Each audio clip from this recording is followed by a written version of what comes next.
12 enfants. Donc, je peux vous dire, chez nous, ça brassait. Mais on était 9 gars, 3 filles, puis on est encore 9 gars, 3 filles. Tout le monde est vivant. Mais juste avant de commencer, j'aimerais ça juste commencer avec une question. Parce que la raison pour laquelle je suis venu vous parler de qu'est-ce qui s'est passé dans ma vie, c'est pas juste pour vous parler de moi. Mais j'aimerais ça que vous réalisiez certaines choses qui me concernent, mais peut-être qui vous concernent aussi. Vous n'êtes pas obligé de répondre à la question. Gardez ça dans votre cœur à vous autres. Mais est-ce que ça vous est déjà arrivé, à une fois ou plusieurs fois dans votre vie, de croire en quelque chose qui n'était pas vrai? Juste réfléchir à cette question-là. Moi, ça m'est arrivé. Imaginez juste un instant que quelqu'un, il vous a acheté un billet de loterie. Il vient vous porter votre billet de loterie, puis vous regardez, vous avez tous les numéros gagnants. Vous allez voir votre patron, vous dites, gars, c'est terminé, je m'en vais. Vous partez, vous allez vous acheter une voiture neuve, vous achetez une maison de 1 million de dollars parce que votre loterie, c'était plusieurs millions de dollars. Vous allez vous acheter une immense maison, un chalet sur une montagne, vous achetez la montagne avec tous les chalets. OK? Vous vous achetez les bijoux les plus luxueux et finalement, vous dites maintenant, j'ai laissé retomber la poussière, je vais aller changer mon billet pour de l'argent. Et lorsque vous arrivez pour échanger votre billet de loterie, on vous dit, vous avez tous les numéros gagnants. C'est juste que ce n'est pas la bonne date sur le billet. Vous avez, c'est-à-dire c'est la bonne date, c'est pas la bonne année. On vous a dit que vous aviez gagné, puis ce n'était pas le cas du tout. Moi, c'est exactement ce qui s'est passé dans ma vie. Je vais vous raconter mon histoire, puis vous allez comprendre pourquoi je vous dis que c'est exactement ce qui est arrivé. Donc, j'ai eu 12e d'une famille de 12 enfants. Famille sans histoire. Mon père était camionneur, ma mère était à la maison. J'ai eu une enfance qui était vraiment agréable. On n'était pas riches quand... Aujourd'hui, je réalise, quand je regarde des photos, je dis, mes amis, c'est vrai qu'on n'était pas riches, mais à ce moment-là, je ne le savais pas. Fait que ça faisait pas mal. Ce matin, je me suis réveillé en réfléchissant, puis je me suis rendu compte que quand j'étais chez nous, il n'y avait pas suffisamment de chaises dans la maison pour que tout le monde soit assis. J'ai jamais réalisé ça avant. Puis un matin, je réalisais ça. Mais je ne le savais pas à ce moment-là. Pourquoi? Parce que les plus vieux, souvent, étaient partis de la maison. Il y avait tout le temps une gang qui était dehors, une gang qui était à l'intérieur. Quand on dînait, on faisait 2 tablées. La première tablée mangeait rapidement. Après ça, c'était « il faut faire de la place pour les autres ». Mais ça, c'était le lot des familles dans le temps. C'était comme ça. Donc, j'avais un enfant sans histoire, pas malheureux, je dirais même heureux, parce qu'on vivait quand même des belles expériences chez nous. Depuis ma tendre enfance, il y avait une émission de radio qui passait le dimanche matin. Et je veux juste peut-être faire une parenthèse. J'avais des parents qui étaient des catholiques pratiquants. Mais vraiment, mon père et ma mère aimaient vraiment qu'on soit à la messe tous les dimanches, aimaient vraiment qu'on pratique des bonnes œuvres. Ils voulaient qu'on fasse le bien autour de nous autres. Puis la raison, c'était que les valeurs familiales, c'était ça. Il fallait pratiquer le bien, il fallait faire le bien autour de nous autres. Si on pouvait aider les gens, il fallait le faire, parce que ça faisait partie des valeurs familiales. Depuis mon enfance, le dimanche matin, avant d'aller à la messe, mon père ouvrait la radio à 7 heures, puis il y avait une émission qui s'appelait « La Voix de l'Évangile ». Pendant toute mon enfance et mon adolescence, j'ai entendu cette émission-là. Quand l'émission finissait, mon père ouvrait la radio au bout pour réveiller la maisonnée. Quand l'émission finissait, on le savait, c'était le signal que maintenant il fallait se lever, s'habiller, puis venir se préparer. Et je me rappelle, mon souvenir le plus lointain, je me disais, des gens qui chantent des cantiques comme ça, ça me touchait parce que le message qui était apporté, je trouvais que les gens étaient heureux. Mais sans aller nécessairement plus loin que ça. C'était juste ce que j'entendais. Je trouvais que l'ambiance était bonne. À un moment donné, on m'a demandé si je voulais devenir servant de messe. J'ai accepté. J'ai servi la messe pendant 6 ans. Je connaissais bien les curés qui ont passé pendant cette période-là. On m'a même offert de l'argent pour servir la messe, mais dans mes valeurs, c'était comme si quelqu'un m'offrait un salaire pour servir Dieu, puis j'avais refusé. parce que j'étais un enfant qui avait été sensibilisé à Dieu, puis je me disais, ça serait pas gentil d'accepter un salaire pour servir Dieu. Dans mon cœur d'enfant, c'était comme ça. Donc, tout le long, aller jusqu'à 12 ans, j'ai servi la messe et j'avais vraiment des intentions, tellement des intentions sincères dans mon cœur. Je voyais qu'il y avait des gens qui ne venaient pas à la messe, puis mon désir s'arrêtait d'aller vers eux autres, puis même de célébrer une messe moi-même. J'étais un enfant, j'avais ce désir-là. Mes amis qui ne venaient pas à la messe, j'avais un camp, puis je disais... Puis là, j'avais dit ça à ma mère. Puis là, ma mère a dit, non, Martin, tu ne peux pas faire ça. Tu ne peux pas faire ça, Martin. Ça ne t'est pas permis. Il faut être ordonné pour faire ça. Ah, c'est beau, maman. Arrive l'adolescence. Pendant l'adolescence, vous savez qu'est-ce qui arrive souvent? Il y a une séparation qui se fait. J'abandonne tranquillement les valeurs que j'ai apprises, je fais une blonde, puis là, on continue. Puis là, aller jusqu'aux alentours de 18 ans, 17-18 ans, j'ai comme pris une tangente, éloignement. Je n'étais plus vraiment intéressé par les choses de Dieu. Je ne les oubliais pas. J'étais quand même sensible à certaines choses. J'avais gardé les valeurs familiales, mais je ne me sentais pas vraiment attiré vers ça. Je reviens à mon enfance, mon primaire. Je me rappelle au primaire, il y avait lorsque j'étais à l'école, il y avait le petit catéchisme. Et parfois, on nous lisait des versets, puis il y avait vraiment des versets qui m'avaient touché. Des versets qui sont vraiment restés à l'intérieur de moi, que je ne pouvais pas les oublier. Pourquoi? Parce qu'il y a des choses que je ne comprenais pas, mais il y a des choses qui me touchaient réellement. J'aimerais juste vous en partager un, qui est très connu, c'est Jean 3,16. « Car Dieu a tant aimé le monde. Dieu a tant aimé le monde, qu'il a donné son Fils unique, son seul Fils, afin que quiconque croit en lui ne périsse point, mais qu'il ait la vie éternelle. » Ça, c'est un verset, ça venait vraiment me toucher, puis je ne comprenais pas pourquoi. Puis, il y en a un autre aussi, dans Jean 8,12, qui dit, « Jésus leur parla de nouveau et dit, « Je suis la lumière du monde. Celui qui me suit ne marchera pas dans les ténèbres, mais il aura la lumière de la vie. » Il aura la lumière de la vie. Et je me rappelle, à ce moment-là, j'avais demandé à mon enseignante, qu'est-ce que ça voulait dire? Puis elle m'avait dit, « Oh, c'est compliqué pas mal. » Elle a dit, « Tu es un peu jeune pour que je t'explique ça. » Puis j'étais resté comme ça, pas d'explication, mais je me rappelle que ça m'avait tracassé longtemps. Et il y en avait un autre aussi dans Jean 11, les versets 25 et 26. Jésus lui dit, « Je suis la résurrection et la vie. Celui qui croit en moi vivra quand même il serait mort. » Puis là, je me disais, ça se peut-tu que quelqu'un un jour meure, mais qui ne meurt pas parce qu'il croit en Jésus? J'ai compris plus tard, beaucoup plus tard, qu'on parlait de la mort spirituelle. Et une journée encore dans mon primaire, je me rappelle, il y avait un curé qui venait une fois de temps en temps, il s'appelait l'abbé Giasson. Je ne l'ai jamais oublié. Il avait dit quelque chose, il était venu, il nous avait parlé. Puis à la fin, juste avant de partir, il avait dit, « Écoutez, je sentais qu'il était tourmenté par quelque chose parce que il dit, si un jour vous sentez l'appel, là, il dit, dites oui au Seigneur. » Et moi, je me rappelle à ce moment-là, j'avais dit, hey, non. Moi, j'avais dit, Seigneur, demande-moi pas ça, demande-moi pas ça. Mais lui, il parlait d'un appel pour devenir un prêtre. Mais moi, je disais, Seigneur, je ne veux pas devenir un prêtre. Je n'aspirais pas à ça, pas du tout. Puis je ne voulais surtout pas devenir un prêtre.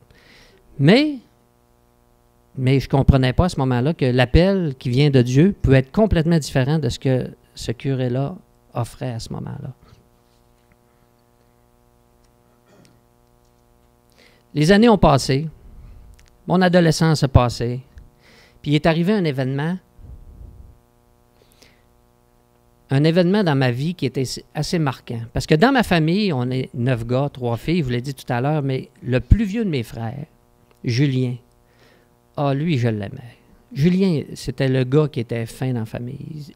Quand il arrivait chez nous, il travaillait dans un moulin-ci à Chibougamau. Quand il revenait à la maison, il avait acheté des jouets. Il jouait avec nous autres, on était les plus jeunes. Il jouait avec nous autres. Il me semble qu'il ouvrait son coffre d'auto, puis c'était un coffre au trésor. Il y avait tout le temps plein de bébelles là, pour nous autres. Là. Puis là, il venait s'amuser, il prenait du temps avec nous autres. Mais ce que je ne savais pas à cette époque-là, c'est que Julien vivait une grande épreuve. C'est qu'il était aux prises avec l'alcoolisme. Il était vraiment mal pris. Julien s'était intéressé à diverses choses pour essayer de sortir de l'alcoolisme et ça ne fonctionnait jamais. À la fin de mon adolescence, là, j'avais pris une certaine distance avec Julien parce que quand on vit l'adolescence, c'est les amis beaucoup. Et à un moment donné, j'entends dire que Julien a changé de religion. Ah ben là je revenais pas. Je revenais pas. Julien a changé de religion. Dans la même période, ça m'avait vraiment frappé. Je me rappelle, j'étais dehors chez nous en train de travailler. Mon père était dans le garage. On était souvent dehors, une petite maison comme ça. Et je voyais des gens qui passaient par les maisons. Puis, vous savez qu'est-ce que ça fait des jeunes, hein? On va s'avertir un l'autre. Hey, ceux-là qui s'en viennent là-bas viennent de parler d'une religion. Puis, hey, moi, j'étais dehors, là. J'avais tellement hâte qu'ils arrivent chez nous. Puis, je voyais mon père qui était dehors, puis je disais, mon père, lui, il va les démêler. Dans ma tête, c'était comme ça. Pourquoi? Parce que mon père, c'était un catholique pratiquant, fervent, ma mère aussi, puis je me disais, j'ai tellement hâte d'entendre qu'est-ce qu'il va leur dire. Puis, quelle déception. Quand ils sont arrivés à la maison, ils sont venus pour parler, puis j'ai vu mon père qui a baissé la tête. Puis il a dit, non, on n'est pas intéressé. Non, il ne savait pas quoi dire. Puis ça m'avait vraiment marqué. Puis là, je m'étais posé une question. Moi, je saurais-tu quoi dire? Puis j'étais obligé d'avouer que non. Mais là, les questions arrivent. Mais je reviens à Julien qui avait changé de religion. Mais là, je ne savais pas quoi dire, moi non plus. Là, j'entends dire que Julien, qui vivait avec Bernadette, sa blonde, ils ont décidé de se marier. Ah ouais. Fait que là, ils organisent un mariage. Puis ça se faisait à la petite chapelle qui était à Kenogami. Maintenant, c'est devenu le musée dans le Parc Ball, le musée Sir William Price. Julien s'était marié là dans le temps qu'il était sur le terrain de l'église évangélique à Kenogami. Moi, là, j'étais tellement heurté parce que j'avais entendu. Je ne suis pas allé à son mariage. J'ai préféré aller garder le vestiaire dans le temps du carnaval que d'aller au mariage de mon frère. Je ne suis pas allé à son mariage. Mais là, j'arrivais à la maison, puis je parlais avec ma mère. Mais ma mère n'était pas capable de me donner de réponse. Ma sœur n'était pas capable de me donner de réponse non plus. Pourquoi qu'elle a changé de religion? Personne n'était capable de me dire, de m'expliquer. Là, j'avais un Nouveau Testament. J'ai essayé d'ouvrir le Nouveau Testament à un tas, puis là, j'essayais de lire, mais c'était comme, je trouvais ça ardu. Puis j'abandonnais rapidement ma lecture, mais pas capable de trouver des réponses. Un jour, Julien, il m'a appelé, il dit, Martin, il dit j'aurais besoin de quelqu'un, d'un helper pour aller livrer de la liqueur. Bon, j'ai dit, c'est beau, je vais y aller. Je m'en vais là, mais ça n'a pas été long que ça tombait sur le sujet de l'Évangile. Puis là, il a commencé à me parler de l'Évangile. Puis là, après ça, pendant qu'on faisait la run de liqueur, on a arrêté chez Gilles et Christiane. Christiane qui est là-bas.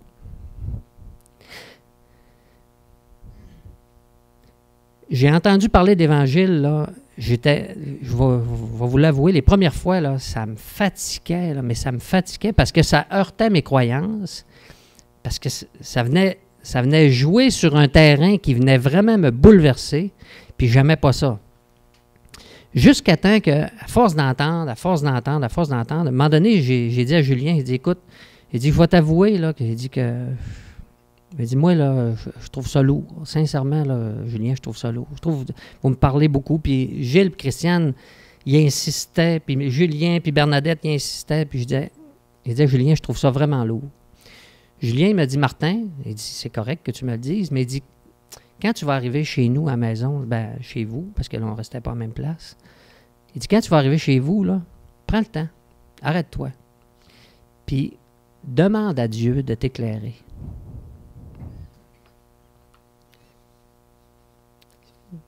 Je pense au verset que je vous ai lu tantôt. Jésus dit, je suis la lumière du monde.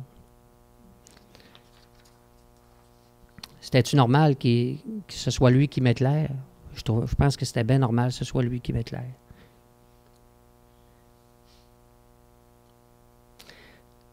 À un moment donné, je demande au Seigneur, Seigneur, j'ai vraiment besoin d'être éclairé. Puis j'ai commencé à lire la Bible. Julien m'avait donné une Bible. Puis là, ben, ma crainte, c'était, ouais, mais Julien, c'est une bonne Bible? Bon, ben, c'est une Bible Non, non, il dit, Martin, il dit, si tu préfères, tu peux prendre la table à la maison. Il dit, c'est juste, c'est des versions, il y a plusieurs versions de la Bible, mais il dit, celle-là, c'est un langage plus français courant. Il dit, c'est une Louis II, si tu veux prendre ça, mais si tu veux lire la table, tu peux lire la table. Ah, OK. Ça fait que j'ai commencé à lire, mais là, plus je lisais, plus je demandais à Dieu de venir m'éclairer. Je commençais à comprendre des choses. Puis là, je me disais, me suis-tu trompé? J'ai commencé à avoir un questionnement. Me suis-tu trompé? On m'a-tu dit quelque chose que j'aurais cru par hasard, puis qui n'était pas la vérité? Puis là, j'ai continué à prier, puis j'ai demandé au Seigneur, j'ai vraiment besoin de savoir c'est quoi la vérité dans tout ça. Parce que un billet de loterie, si ce n'est pas le bon numéro, tu as juste passé à côté de la loterie. Mais l'accès au ciel, moi, je voulais avoir un accès au ciel. Un jour, je voulais être au ciel. Mais je ne voulais surtout pas arriver aux portes du ciel et me faire dire « Désolé, tu ne peux pas rentrer. » Ouais, mais pourtant, j'ai fait ça. Ouais, mais c'était pas ça. Ouais, mais quand même, tu sais, mes parents m'ont dit ça. Non, mais c'était pas ça. J'avais vraiment, vraiment peur d'en arriver là. Ça fait que j'ai dit, je vais quand même aller plus loin. J'avais commencé à lire la Bible, je voyais des choses, commençais à comprendre des choses. Et là, j'ai dit à Julien, j'accepterais d'aller assister à une prédication. Mais il faut vous dire qu'entre le moment où j'ai entendu parler d'Évangile pour la première fois, par Julien, on a été quand même plusieurs fois chez Gilles et Christiane, avec Julien Bernadette aussi, puis il y avait d'autres personnes qu'on a vues aussi, puis j'avais commencé à livrer de la liqueur, puis il y avait plusieurs clients, c'était des chrétiens, mais chaque fois qu'on arrêtait là, la discussion commençait, puis on en jasait vraiment longtemps. À ce moment-là, ça me fatiguait, mais je peux dire aujourd'hui là, que j'apprécie tellement d'avoir passé par ces étapes-là, vraiment. Donc, je décide d'aller écouter un message d'Évangile, et c'était Charles-Eugène Boulian.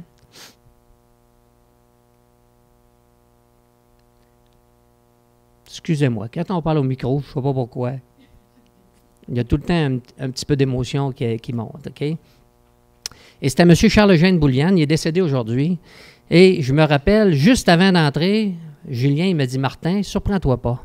Quand il va parler, là, tu vas avoir l'impression que j'y ai dit quelque chose à ton sujet, mais ce n'est pas le cas du tout. » Il dit, je te le dis, tu vas te sentir visé, puis il dit, ça, c'est l'œuvre de Dieu, c'est l'œuvre de la parole de Dieu qui vient toucher les cœurs. Mais il dit, je te le dis, j'y ai jamais parlé de toi. Ah ouais, OK.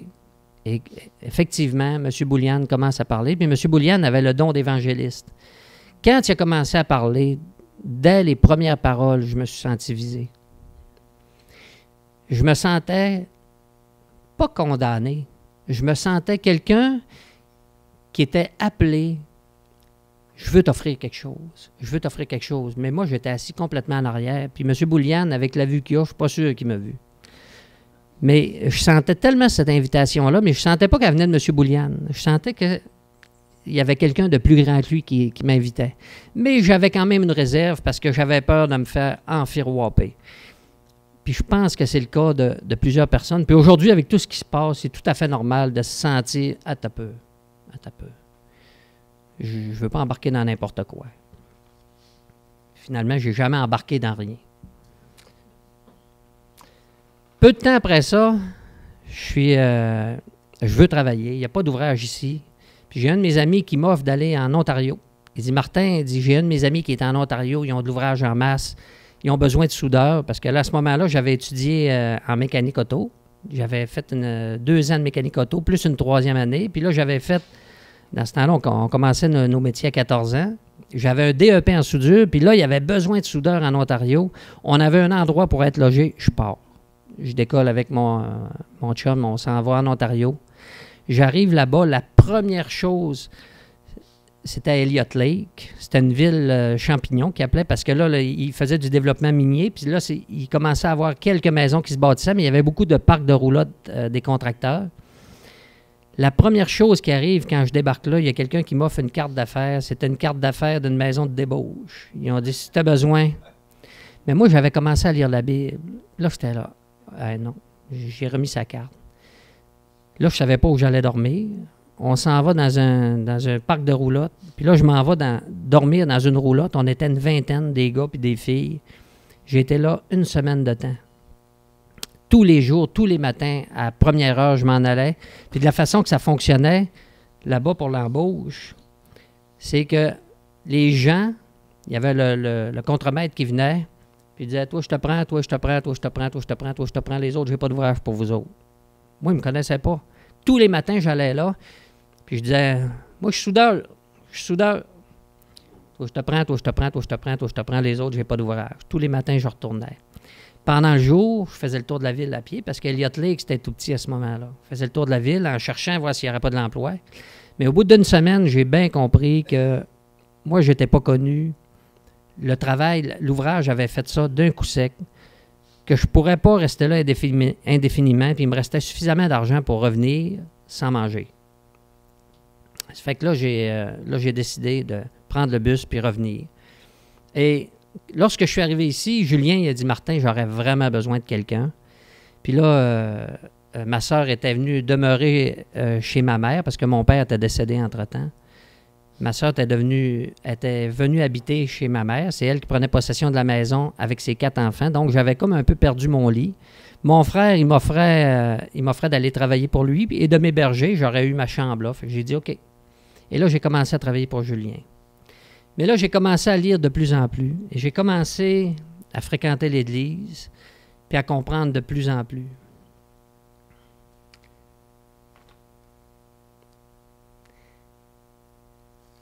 Entre autres, dans ce que j'ai entendu qui m'a vraiment marqué dans les prédications, c'est que celui qui était en avant prenait la Bible et nous lisait qu'est-ce qui était écrit dans la Bible.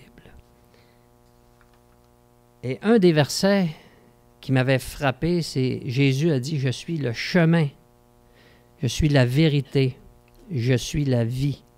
Nul ne vient au Père que par moi. » Là, j'ai commencé à réaliser quelque chose. J'avais un billet de loterie avec les bons numéros, sauf que la date n'était pas bonne dessus. J'ai commencé à réaliser que c'était pas à cause de mes œuvres, mes bonnes œuvres, à cause du bien que je pouvais faire, même si depuis ma naissance, j'avais été élevé dans des bonnes valeurs, c'était pas ça qui pouvait m'amener au ciel, mais Jésus est le chemin. C'est beau, mais Jésus est le chemin. Qu'est-ce que ça veut dire tout ça? C'est que Jésus est le chemin. Je ne peux pas embarquer dans un chemin si je ne sais pas comment embarquer dans le chemin. J'avais vraiment des questionnements. Puis là, j'entendais des personnes qui disaient « Moi, là, je suis sauvé. » Ben oui, mais sauvé de quoi? C'est un langage que les chrétiens utilisent. Mais là, c'est à force de lecture, à un moment donné, j'ai compris. J'ai compris qu'un seul péché, la journée que je commettais un seul péché, un peu comme ce qui est arrivé avec Adam et Ève, il y a eu une séparation qui s'est faite entre Dieu et l'homme lorsque Adam et Ève ont péché. C'était la même chose pour moi. Un seul péché dans ma vie me séparait de Dieu. Puis j'avais besoin d'être réconcilié avec lui. Puis je ne comprenais pas. Je ne comprenais pas toute la dynamique de ça. Un autre verset qui m'avait vraiment touché à ce moment-là, je ne comprenais pas tout, mais dans la parole nous disait, dans Jean 1, la parole de Dieu, Jésus-Christ qui s'est fait chair, qui est devenu la parole qui s'est faite chair, il peut donner le pouvoir de devenir un enfant de Dieu. Moi, je voulais devenir un enfant de Dieu, je vous le dis, puis encore aujourd'hui, là, j'aspire vraiment à être au ciel. Aujourd'hui, je peux affirmer que je sais que j'ai ma place au ciel, mais pas à cause de moi. Puis je vais y venir tout à l'heure. À un moment donné, à force de lire, j'ai compris qu'il fallait absolument, pour suivre ce chemin-là, il fallait passer par 2 étapes. La première étape, c'était la repentance envers Dieu. Reconnaître qu'on est des pécheurs et reconnaître que jamais on ne pourra avoir accès au ciel par nous-mêmes, c'est impossible. Parce que le ciel, c'est un endroit où le péché n'entre pas. S'il y a un seul péché, qui était mon cas, j'en avais plus qu'un, OK, je ne pouvais avoir accès au ciel. Mais heureusement pour moi, Dieu avait trouvé une solution. C'est qu'il a envoyé son propre Fils, son unique. Pensez-y, là. Jésus, il est venu sur la terre, il n'a jamais commis un seul péché. Et parce qu'il n'avait jamais commis de péché, il a été puni pour mes péchés. C'est lui qui a subi ma punition. Et parce qu'il n'avait jamais connu le péché, il a accompli la justice de Dieu qui disait, maintenant, tu as payé pour le péché de Martin. Maintenant, Martin peut venir au ciel. Pour les péchés passés, présents, futurs. Tout ce que j'ai eu à faire dans ça, c'était vraiment simple. Ça a été de regretter mes péchés, de me repentir de mes péchés, de changer de voie et de croire que Jésus avait été puni à ma place. Et parce que j'ai fait ça, Jésus m'a fait la promesse. Dans la parole, c'est écrit qu'il allait me garder une place dans le ciel. Rappelez-vous l'histoire du mauvais larron et du bon larron. En tout cas, dans ma tête à moi, il n'y en avait pas un qui était bon puis l'autre était mauvais parce que les deux, ils méritaient le crime. Y avait-tu tué, y avait-tu violé, y avait-tu, je ne sais pas, là. Mais les deux méritaient leur crime. D'ailleurs, quand ils étaient sur la croix, les deux, c'est exactement ce que Seigneur, un des larrons a dit. Il dit, nous autres, on mérite qu'est-ce qu'on a aujourd'hui. Il reconnaissait son péché. Et quand il s'est tourné vers le Seigneur, il dit, souviens-toi de moi quand tu vas être dans ton royaume. Il reconnaissait que Jésus n'avait rien fait. Il savait que lui, il s'en allait dans son royaume. Puis lui, il a vu la porte de sortie, il a vu l'opportunité. Puis moi, c'est cette même opportunité-là que j'ai vue. Souviens-toi de moi quand tu vas être dans ton royaume. Et le Seigneur de répondre au larron qui méritait sa punition. Aujourd'hui même, tu vas être avec moi dans le royaume. Il savait qu'il allait mourir là, ce larron-là. Ce n'est pas par moi-même que je pouvais aller au ciel. Même pas par mes œuvres. Et là, j'entendais tout ça. Puis là, à un moment donné, j'ai eu un doute. Là, j'ai dit, oh, attends peu. Si, là, ma religion qui m'a été enseignée, tout d'un coup, je me suis trompé. Mais tout d'un coup, ce qu'on me dit là, je me suis trompé. Puis tout d'un coup, Jésus, c'est juste un personnage. C'est-tu un livre qui a été inventé, puis tout? Laissez-moi vous dire pourquoi maintenant j'ai cru au message de l'Évangile.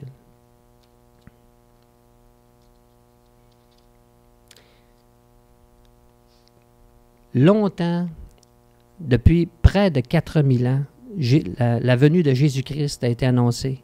Il y a environ plus de 300 prophéties qui parlent de la manière qu'elle allait venir au monde, dans quelle ville, de quelle manière qu'elle allait vivre, de quelle manière qu'elle allait mourir, aller jusqu'à des détails très près. 300 prophéties. La NASA s'est penchée là-dessus. Ils ont dit, écoute, il y a quelque chose là. La NASA ont fait des calculs, puis ils ont dit pour que 50 prophéties arrivent sur une personne, il faudrait, le potentiel de risque que ce soit vrai, ça serait l'équivalent de remplir l'État du Texas avec plusieurs mètres de pièces de monnaie, puis de prendre une pièce de monnaie, d'aller la cacher quelque part dans le Texas, dans une profondeur précise, de sortir du Texas, puis d'aller voir une personne, puis de dire, tu as une chance de trouver la pièce de monnaie, on te laisse partir.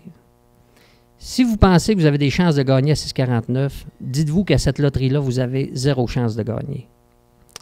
Et c'est exactement ce qui est arrivé avec Jésus-Christ. Il a été annoncé près de 4000 ans d'avance. Tout ce qui a été écrit sur lui est arrivé exactement. Lorsqu'il est venu sur la terre, il a accompli suffisamment de miracles devant suffisamment de personnes pour que ce soit hors de tout doute qu'il soit déclaré étant le Fils de Dieu. Il a guéri des lépreux, des paralytiques, des malades, il a ressuscité, il a guéri des gens qui étaient possédés. Il a ressuscité des morts. En connaissez-vous beaucoup des gens qui ont ressuscité des morts? Ben lui, il en a ressuscité. Quand il a dit Lazare sort de cette tombe-là, Lazare s'est levé puis il est sorti. Mais Lazare était mort, ça faisait 3 jours, puis 4 jours, puis il sentait déjà. Il sentait déjà. En connaissez-vous qui sont capables de faire ça? Il a guéri des lépreux. Ça ne s'était jamais vu. Puis ça ne s'est jamais vu après non plus. Le Seigneur Jésus a démontré qu'il était le Fils de Dieu. Il l'a démontré devant des témoins. Moi, là, personnellement, quand j'ai vu comment Jésus a été annoncé longtemps d'avance, toute la manière, tout ce qui est écrit dessus est arrivé à 100%, pas 98%, à 100%. Quand j'ai vu que ce qu'il disait, ça arrivait. Quand j'ai vu que quand il disait à quelqu'un, prends ton lit et marche, puis la personne se levait, était guérie, prenait son lit et marchait. Il ne disait pas, prends ton lit et marche. OK, ça n'a pas fait, on va continuer à prier. Non. Quand il s'est soulevé dans la barque, puis qu'il a dit à la tempête, tais-toi. Puis la tempête, arrêtée. Et même les apôtres qui vivaient avec lui, ils ont dit, hey, qui est celui à qui obéissent même le vent et la mer? OK? C'est Jésus-Christ. Quand j'ai lu dans la parole de Dieu, qu'est-ce que Jésus avait dit? Quand il dit « Je suis le chemin, la vérité et la vie, nul ne vient au Père que par moi ». Quand je lis les Écritures, puis je vois qu'est-ce qu'il a accompli, qu'est-ce qu'il a dit, maintenant je sais une chose, je sais que tout ce qu'il dit, c'est vrai. Je sais que tout ce qu'on peut me dire autour, on peut me dire n'importe quoi. On peut me parler de pensée positive, on peut me parler d'une religion quelconque, on peut me parler d'une manière de vivre, on peut me parler... Mais je sais qu'on peut m'enfirouaper.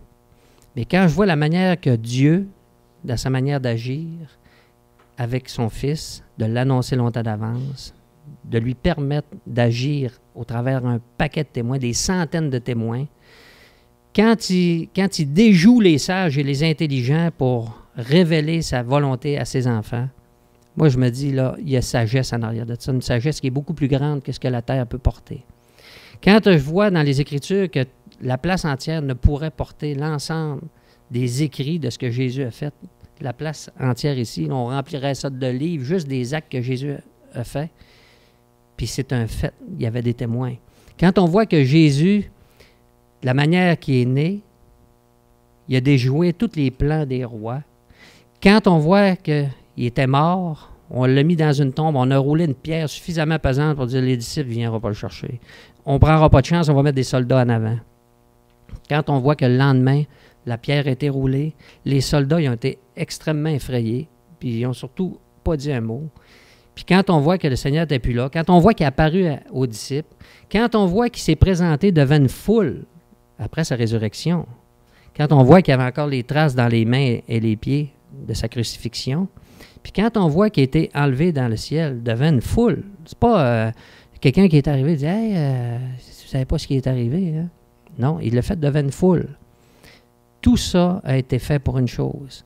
Dieu prouve que Jésus-Christ est le Fils de Dieu et que tout ce qu'il a dit, tout ce qu'il a fait est vrai. À partir de ce moment-là, moi, là, quand j'ai pris connaissance de tout ça, quand j'ai pris connaissance, puis je me suis dit, ouais, je suis qui, moi, pour défaire ce qui est écrit là? Puis là, on pourrait se dire, ouais, mais pourquoi qu'il est mort? Pourquoi qu'il est mort? Bien, quand je regarde depuis le début de la création, quand je regarde quand Adam et Ève ont péché, la première chose qui est arrivée, c'est qu'ils ont revu leur nudité, puis Dieu a pris la peau des animaux pour le mettre sur le dos à eux autres. Il y a des êtres vivants qui sont morts pour couvrir le péché d'Adam et Ève. Puis dans l'Ancien Testament, aller jusqu'à Jésus-Christ, on voit que le peuple d'Israël a offert des sacrifices à Dieu, des agneaux sans défaut, sans tache, jusqu'à la venue de Jésus-Christ, où Jean-Baptiste, lorsqu'il a vu Jésus-Christ, il a dit « Voici l'agneau de Dieu qui ôte le péché du monde. »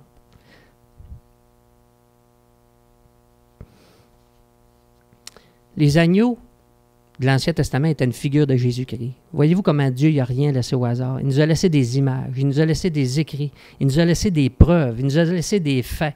Il y en a qui ont voulu contester les écrits de l'Ancien Testament. Puis à un moment donné, il y a des Bédouins qui ont trouvé dans des grottes des écrits de ce qui était... Eux autres, ils disaient, non, ça a été écrit plus tard, c'est pas les bonnes dates. Finalement, ils ont trouvé des rouleaux qui étaient conservés. Puis effectivement, les rouleaux dataient de plusieurs milliers d'années. Ils ont trouvé, à un moment donné, la mer a descendu. Ils ont trouvé ces écrits-là qui étaient gravés sur le roc à des places. Puis c'était ce niveau-là, il n'avait jamais baissé depuis des centaines d'années. Dieu prouve son amour envers nous de diverses manières. Mais lorsqu'il a envoyé Jésus-Christ, c'était sûr et certain, il voulait nous offrir son propre Fils gratuitement. Tout ce qu'il nous reste à faire, c'est de se repentir puis d'accepter ce don merveilleux qui est Jésus-Christ. J'aimerais ça vous partager quelques versets qui m'ont touché. Il nous reste combien de temps à peu près? 10 minutes? OK, juste avant. Je vais vous parler c'est quoi qui a changé dans ma vie. Quand j'ai accepté le Seigneur, quand j'ai abandonné les armes, quand je suis allé au pied du Seigneur et j'ai dit, « Seigneur, je te demande pardon. Je reconnais que je suis un pécheur. Je reconnais que moi, là, c'est impossible pour moi d'aller au ciel. Puis aujourd'hui, je sais que c'est grâce à toi que je peux aller au ciel. Puis c'est vraiment en toi que je veux placer ma foi. Je veux... Viens habiter en moi. Seigneur, je te donne ma vie. Viens habiter en moi. » Aujourd'hui, qu'est-ce qui a changé dans ma vie? C'est quand il arrive une épreuve, je ne suis plus tout seul. Si je tombe, il est là pour me relever. Je le sens vraiment qu'il est là pour me relever. Il me pardonne, parce que ça m'arrive encore. Il me pardonne, il me relève. Je n'ai plus aucun doute quant à ma destinée. Si je meurs de la manière que je vais mourir, peu importe, je sais maintenant où je m'en vais. Puis je sais que ce n'est pas grâce à moi. Mes œuvres ne sont plus pour gagner mon ciel, mais c'est un réflexe à l'amour de Dieu.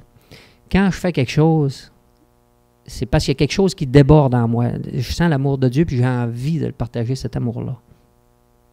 Certaines guerres intérieures sont disparues pour faire place à ce que Jésus-Christ a déposé. J'éprouve plus de tristesse face à la mauvaise température. Ça c'est arrivé rapidement, instantanément. La mauvaise température, ça venait me chercher, ça me rendait malade. Puis suite à ce moment-là où j'ai remis ma vie à Dieu, ça a été terminé. Aujourd'hui, un jour de pluie, là, je vous le dis, je vois ça autant comme un jour de soleil. Puis j'ai rien à voir là-dedans. Je n'ai pas fait une thérapie, je n'ai pas fait quelque chose là, qui pouvait changer ça. J'éprouve de la joie puis de la paix, même dans le plus dur d'une épreuve. Ça peut être dur à l'extérieur, mais j'éprouve quand même de la joie à travers l'épreuve. Puis j'anticipe ma mort comme étant un jour merveilleux où il y a une porte qui va s'ouvrir vers mon Sauveur. Fini les souffrances. Maintenant, plus de souffrances, plus de mort, plus de maladie, plus rien de négatif qui va se produire dans ma vie. La parole nous dit que toutes larmes vont être essuyées de nos yeux. Les choses qui n'ont pas changé, parce qu'effectivement, il y a des choses qui n'ont pas changé. J'ai encore des épreuves. Je subis encore des échecs. J'ai encore des chutes. Mon corps vieillit puis se dirige vers la mort. Mais à chacun des points que je vais vous dire, il y a une solution que Dieu a amenée. J'ai encore des épreuves, mais il m'accompagne à travers l'épreuve pour en sortir gagnant. J'ai encore des chutes, mais il me relève. Je subis encore des échecs, mais il m'amène vers un succès.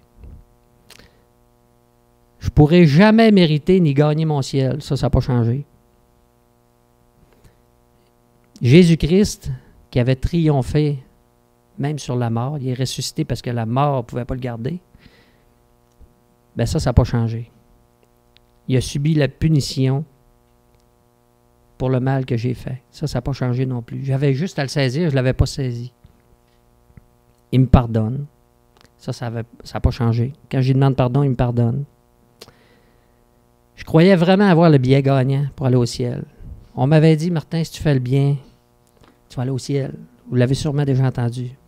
Dans la balance, OK, tu mets le bien puis le mal. Puis si tu as fait le bien, ben le bien va l'emporter sur le mal. Puis tu vas aller au ciel. C'est faux. C'est faux. La Bible nous dit que nul ne fait le bien. Tous sont méchants. Personne ne fait le bien. Pas même un seul.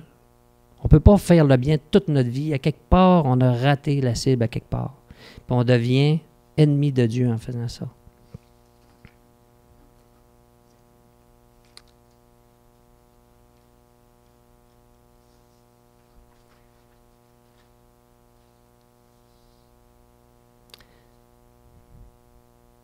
Romains chapitre 6, verset 23 dit « Car le salaire du péché, quand on commet un péché, c'est la mort. » Si le verset finissait là, je serais l'homme le plus triste de la terre.